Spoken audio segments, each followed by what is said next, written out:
बार बंदी करता हूँ। बोलिए श्री सदगुरुदेव की। सदगुरु श्री कबीर साहब जी कहते हैं, शब्द नंबर 112 में, झगड़ा एक बड़ो राजा राम। एक बहुत बड़ा झगड़ा सारे संसार में चल रहा है। झगड़ा एक बड़ो राजा राम। महाराज दशरथ के पुत्र राम हुए अयोध्या में। वो बेचारे कर्मों की बस बहुत दुख सहे।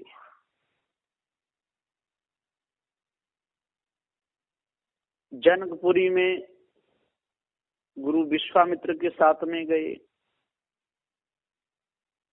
वहां पर सीता से उनकी शादी हुई, विवाह हुआ। फिर अयोध्या में आ गए। अयोध्या में आने पर महाराज दशरथ का भी यही विचार था कि वह गद्दी पर वो भरत बैठे, पर वहां लोगों ने तो बहुत कई कि 2 वरदान थे, ये मांगे वो मांगे। मंथरा ने दिमाग खराब कर दिया कि कहीं ऐसा नहीं। महाराज दशरथ ने 2 बेटा ननिहाल को भेज दिए, भरत और शत्रुघ्न।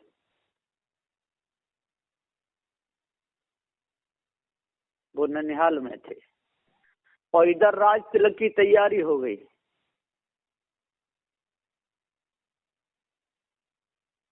क्योंकि चारों भाइयों की उपस्थिति में होना था, तो वो 2 तो नंसार में हैं।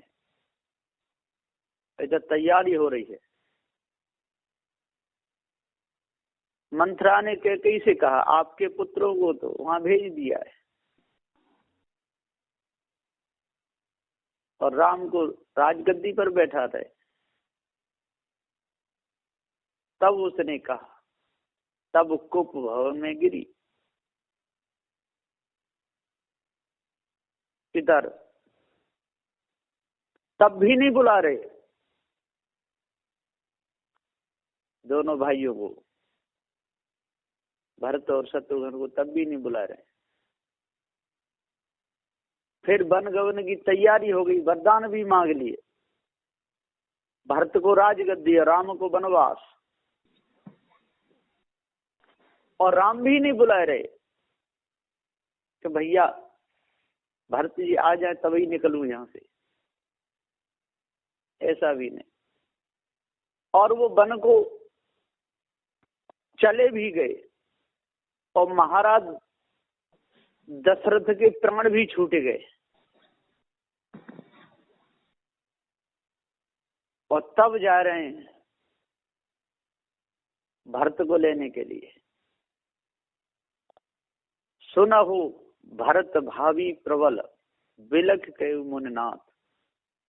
हान लाभ जीवन मरण, यश अपयश विधिहात। वहां जाके पूछ रहे भरत जी, क्या बात है, इतनी उदासी क्यों छाई हुई है कि नहीं जल्दी से जल्दी अयोध्या को चलो। अयोध्या में आते तो घोड़ा हीस रहे हैं, हाथी रमा रहे हैं, पशु पक्षी रो रहे हैं, सुसान पड़ा हुआ है। ऐसा कवि लेकर आए। अब कवि को, उसको हाथियों को क्या लेना देना था, घोड़ाओं को क्या लेना देना, पक्षियों को क्या। तो राम वन को चले गए तो सारे पक्षी रो रहे, वृक्षों की पत्ती कुमिला गई, मकान सब रो रहे, महल तक रो रहे। ऐसी ऐसी कल्पना कवियों ने लिखी। फिर सीधे वो मंथरा आ गई तो कैकेयी के पास में ले गई और कैकेयी खड़ी हुई है आरती का थाल लेकर के। सफेद कपड़े हैं, मांग में सिंदूर नहीं है, पैरों में बिछिया नहीं है। ये देख करके भरत एकदम विकल हो गई, ऐसा कैसे हुआ?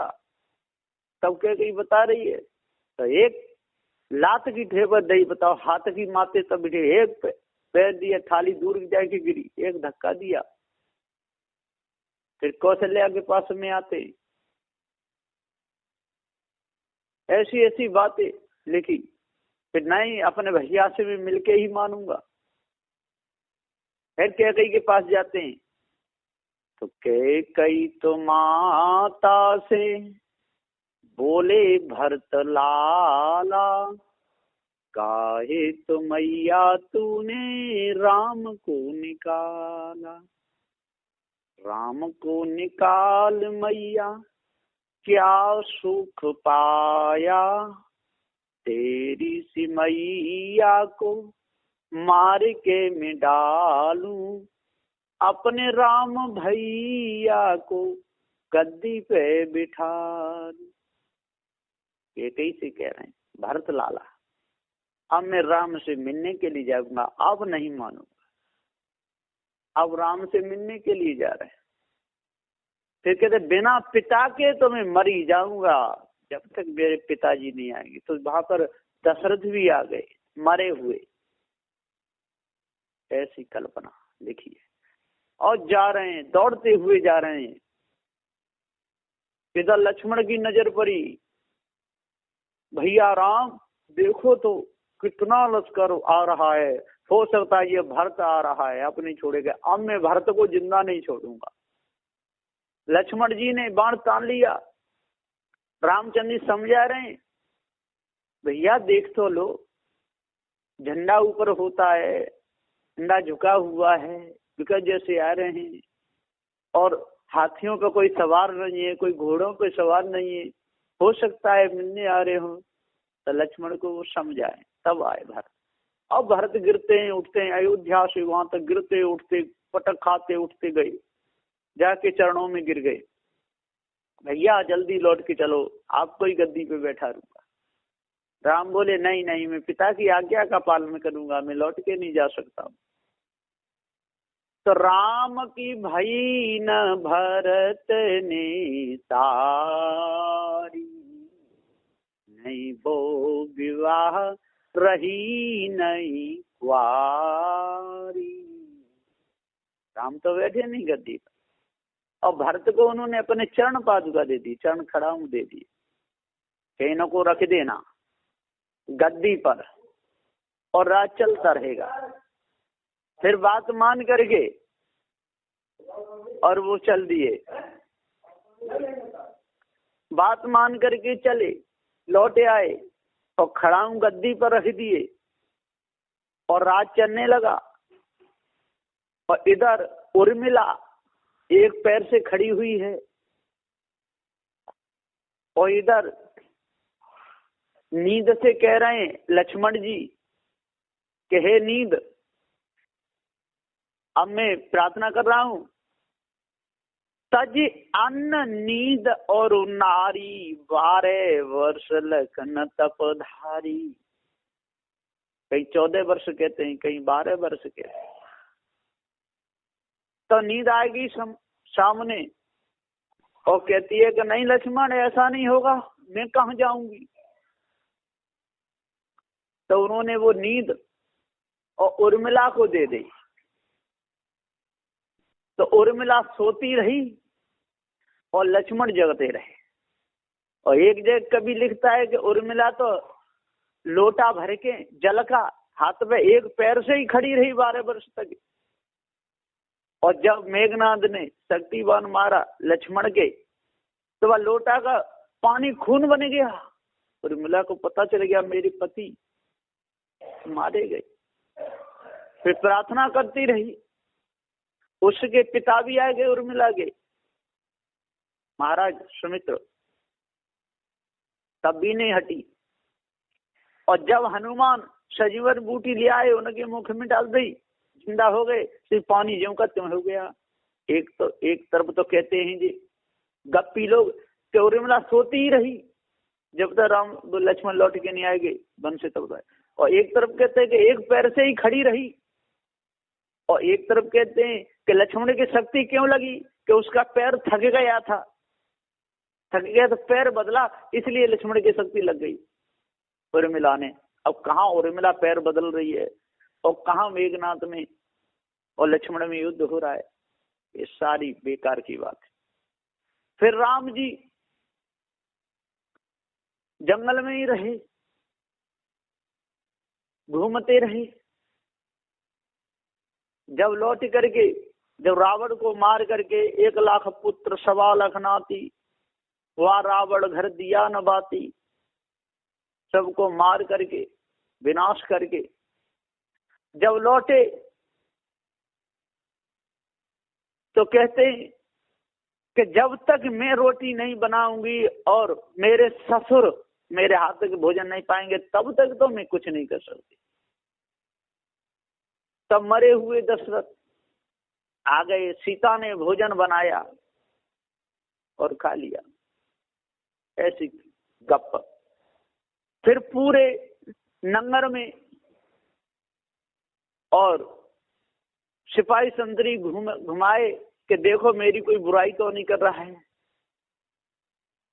तो एक धोबी अपनी धोबिन को और पीट रहा था सुबह सुबह और कह रहा है कि तू रात बता कहाँ सो गई, मेरे घर में पैर न रखिए, तू कहाँ चली गई, सुबह आई है रात भर कहाँ रही। तब रो रो की बता रही है कि बनते आए राम, मैं वहीं पे जाके सो गई, मेरे बालम कछ मत कहिए। तो अच्छा कि 14 वर्ष रही लंका में तो राम ने राखी, अब तू सीता ही बन के रहिए। मार लगा रहे आगे राम से कहा।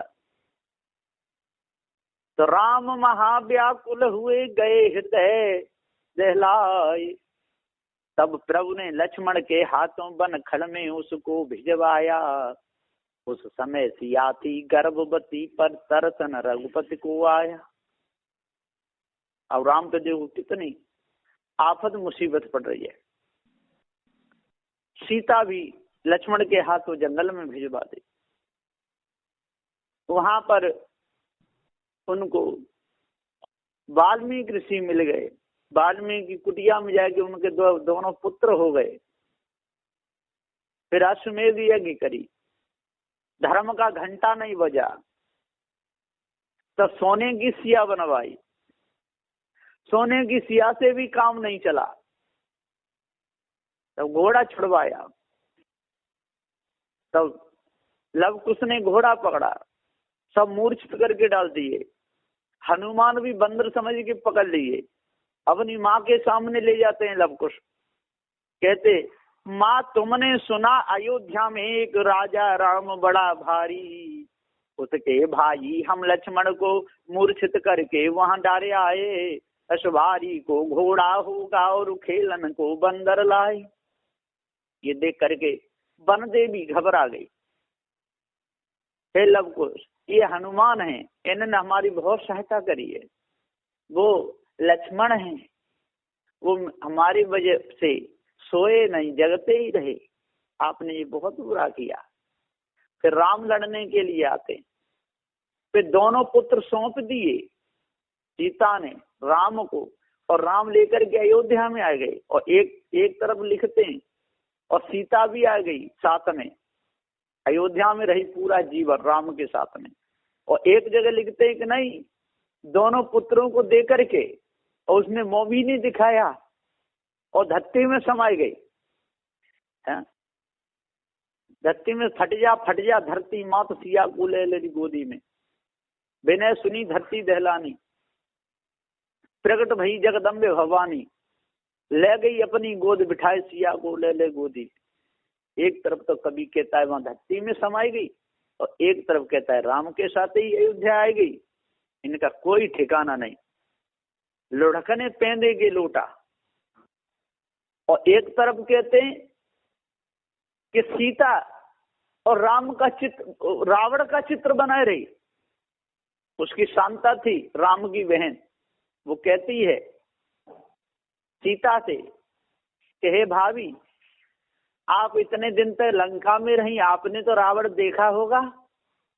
और एक जगह लिखा है कि सीता ने रावण को देखा ही नहीं था नजर भर के कैसा है।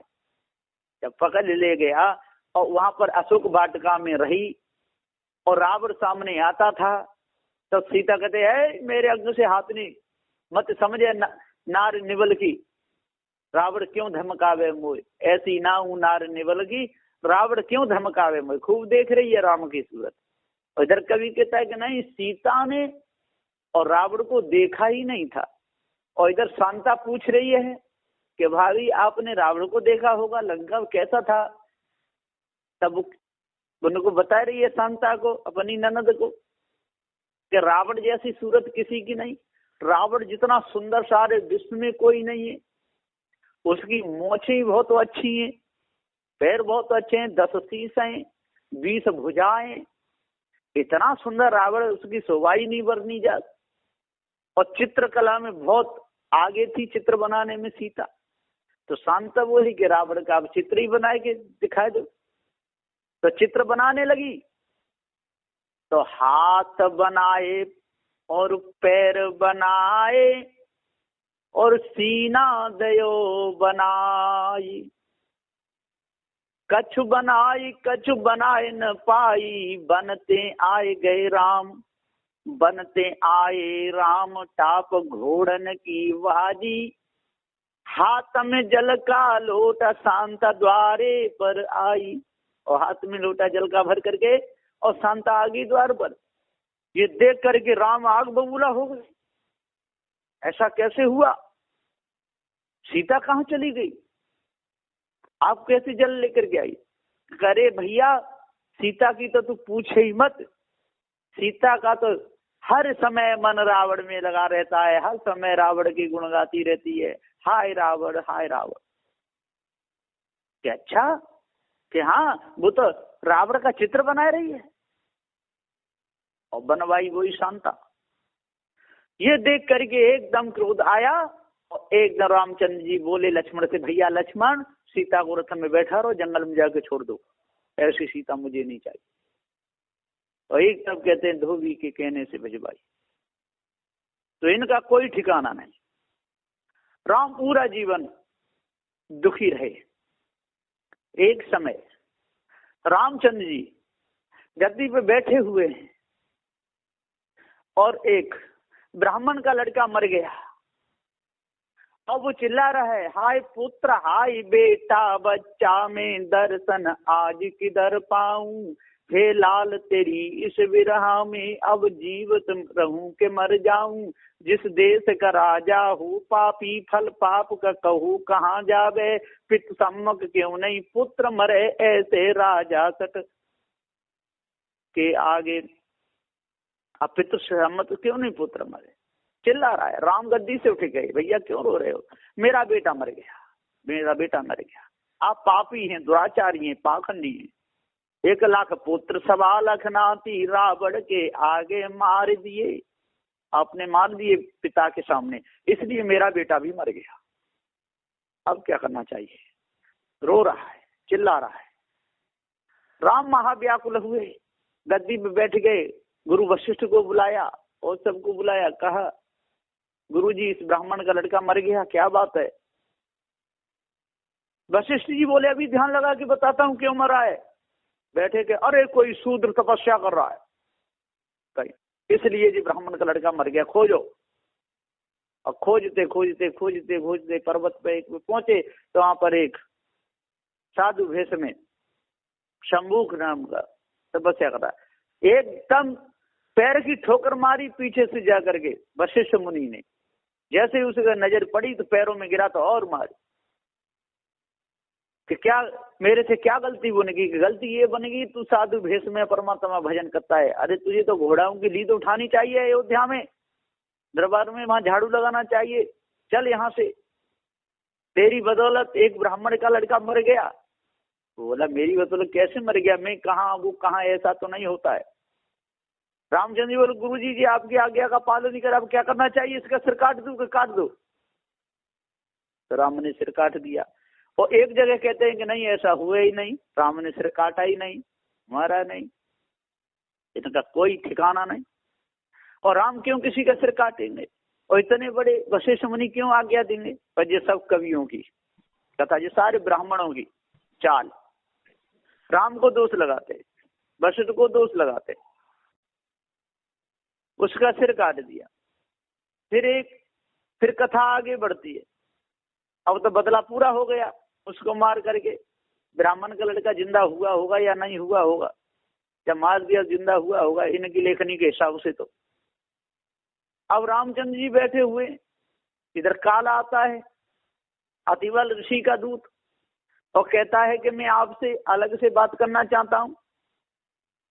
फिर अलग से चर्चा चल रही है, और राम हमारी आपकी वार्ता को जो भी सुनेगा वो आपके हाथ से बद्ध होगा। राम ने भी त्रिवाचा भर लिया, और इधर अत्रि पुत्र द्रवासा आ गए कि अभी मुझे राम से मिलाओ, और नहीं तो सारी अयोध्या को भस्म कर दूंगा। लक्ष्मण जी राम के पास पहुंच गए, सारी बात बता दी। इधर वो काल तो चला गया। तब राम को अपनी प्रतिज्ञा का ध्यान आया, सबसे कहा कि अब मैं क्या करूं, लक्ष्मण को कैसे मारूं? लक्ष्मण तो मेरे प्राण प्यारे भाई, मुझे साथ दिया है। सबने मिल के कहा कि अपने हृदय से त्याग दो, आज से बोलना नहीं, वो मृत्यु दंड देने के समान है। राम ने लक्ष्मण को त्याग दिया। लक्ष्मण महा व्याकुल हुए, बहुत दुखी हुए, और सरयू में जाके कूद के मर गए। लोगों ने आके कहा रामचंद्र जी से, आपके छोटे भाई लक्ष्मण जी सरयू में कूद के मर गए। तो हाय भैया करके वो भी जाके गिर के मर गए, और नगरवासी मरते गए, वो सब तर गए, ऐसा लोग कहते हैं। और एक जगह लिखा है कि सुबह का समय था, ठंडी का समय था, रामचंद्र जी जंगल में घूमने गए, फिर वहां पर ढूंढाल किए, और फिर हाथ पांव ले रहे थे, सरयू में लुढ़क के मर गए। और कहीं कहते हैं कि जल समाधि ले गए, उन्होंने जानबूझ के ली, इनका कोई ठिकाना नहीं। तो रामचंद्र जी को जीवन भर कोई सुख नहीं मिला, सीता को कोई सुख नहीं मिला, ये सब के सब ऐसे ही चले गए। और उनका भजन झगड़ा एक बड़ो राजा राम, फिर भी उसमें लड़ते झगड़ते, कितने लोग खून खराबा कर रहे हैं, कितने लड़ रहे हैं। सदगुरुदेव जी पुकार के समझाते हुए कहते हैं कि ये चेतन जीव ही राजा राम है, इससे वो अजर अमर अखंड है, नित्य स्वयं स्वरूप है। जो अपने आप को नहीं जान पाता वो झगड़ा होता है, और जो अपने आप को जान लेता है तो झगड़ा मिट जाता है। झगड़ा एक बड़ो राजा राम, जो निर्वार है सो निर्वाण, और जो इस झगड़े को निर्वाद दे, जो इस झगड़े को अपने अंदर से दूर कर दे, जो अपने आप को जान ले, समझ लो कि उसको अपने आप का ज्ञान हो गया। जो निर्वार है सो निर्वाण। तो झगड़ा एक बड़ो राजा राम, और जो निर्वार है सो निर्वाण। ब्रह्म बड़ा के जहां से आया। सदगुरु श्री कबीर साहब जी कहते हैं, भैया ये बताओ कि ब्रह्म बड़ा है कि ब्रह्म जहां से निकला वो बड़ा है? ब्रह्म की कल्पना करने बड़ा है। ब्रह्म की कल्पना किसने की है? ब्रह्म शब्द कहां से आया? ब्रह्म की महानंदी में कौन फंसा? ये ब्रह्म बड़ा नहीं, ब्रह्म भ्रम है, कल्पना करने वाला है। चेतन जी बड़ा है, अपने आप को जानो, ब्रह्म की मानंदी त्यागो। ब्रह्म बढ़ा के जहां से आया, वेद बढ़ा के जिन्हों को जाया। आप वेदों की दुआई देते हो, वेदों को पढ़ते रहते हो, चार फल चार मुक्तियों की कल्पना करते रहते हो, सामवेद यजुर्वेद अथर्ववेद ऋग्वेद को पढ़ते रहते हो, तो वेद बढ़ा के जहां से आया। ये वेद बड़ा है कि वेदों के लिखने वाले ऋषि मुनि बड़े हैं? वेदों की कल्पना करने वाले, वेदों को लिखने वाले, उनमें चार फल चार मुक्तियों की भरनी देने वाले, ये बड़े। वेद बढ़ा के जहां से आया है? जल्दी बताओ। अब उनको कोई जवाब नहीं आता। झगड़ा एक बड़ो राजा राम, जो निर्वार है सो निर्वाण। ब्रह्म बढ़ा के जहां से आया, वेद बढ़ा के जिन को जाए। ईमन बढ़ा के यही मन माना, राम बढ़ा के राम नहीं जाना। ईमन बढ़ा यही मन माना। सदगुरुदेव जी मन बड़ा है कि मन की मानंदी में फंसने वाला ये जीव बड़ा है? ये मन मानंदी में जीव फंसा हुआ है। मन तो जड़ है, इस ब्रह्म परमात्मा कोई वस्तु नहीं। ये मन बढ़ा के यही मन माना। राम बढ़ा के राम में जाना है। आप राम बड़ा है जो कल्पना करके माना कि जो राम को मानने वाला, राम को जानने वाला, वो बड़ा है। रमैया राम चेतन जीव को तो भूल गए, और दशरथ के बेटा राम के पीछे पड़ गए, वही मूर्ति बना बना करके पूज रहे हैं। राम बढ़ा के राम में जाना। भ्रम भ्रम कबीरा फिरे उदास। सदुदेव जी पुकारे कहते तीर्थ बड़ा कि तीर्थ का दास। फिर कबीरा, कबीरा कहते अबोधी, अज्ञानी, जो अपने आप का जिसको ज्ञान न हो, जड़ चेतन का ज्ञान न हो, पत्थर की पूजा करे, देवी देवता मंत्र में फंसा रहे, पर्वत पहाड़ों की पूजा करता रहे, ब्राह्मण कबीरा फिरे उदास, बिल्कुल उदास। तीर्थ बड़ा कि तीर्थ का दास। साधु देखते भैया वो तीर्थ बड़े हैं कि तीर्थ के गुलाम बने हुए, ये दास बने हुए। ये पंडित पुजारी चारों वर्णों के लोग, ब्राह्मण क्षत्रिय वैश्य शूद्र, ये बड़े हैं। शेख सैयद मुगल पठान ये बड़े हैं कि वह मक्का मदीना में जहाँ हज करने जाते वो जगह बड़ी, ये नहीं जाए तो उसका क्या महत्व है। यदि काशी मथुरा हरिद्वार नंदगांव बरसाने में मनुष्य नहीं रहे, महात्मा लोग नहीं रहे, पूजा पाठ करने वाले नहीं रहे, तो क्या महत्व है मथुरा वृंदावन का? कुछ नहीं। तीर्थ बड़ा कि तीर्थ का दास है? ये दास बने हुए, ये चेतन जीव ही बड़ा है, लेकिन अपने को दास मान लिया है। अपने भ्रम में, अपने अंदर से भ्रम पैदा हुआ और स्वयं फंसा हुआ है। सदुदेव जी पुकार के समझाते हुए कहते झगड़ा ये बड़ो राजा राम, जो निर्वार है सो निर्माण। ब्रह्म बड़ा के जहां से आया, वेद बड़ा के जिन को जाया, ईमन बड़ा के जय मन माना, राम बड़ा के राम में जाना। ब्रह्म कबीरा फिर उदास, तीर्थ बड़ा के तीर्थ का दास। ये सब के सब धोखे में फंसे रहे, झगड़े में फंसे रहे, अपने आप को जान नहीं पाए। 4 बीच 6 7 18 प्राणों की कल्पना में फंस करके अपने समय को बर्बाद कर गए, लेकिन चेतन पूजा को नहीं जान पाए। यदि आज चेतन पूजा को जान लें, चेतन को जान लें, अपने मन के विकारों को दूर करें, जितने भी गप टप मारी पहले के लोगों ने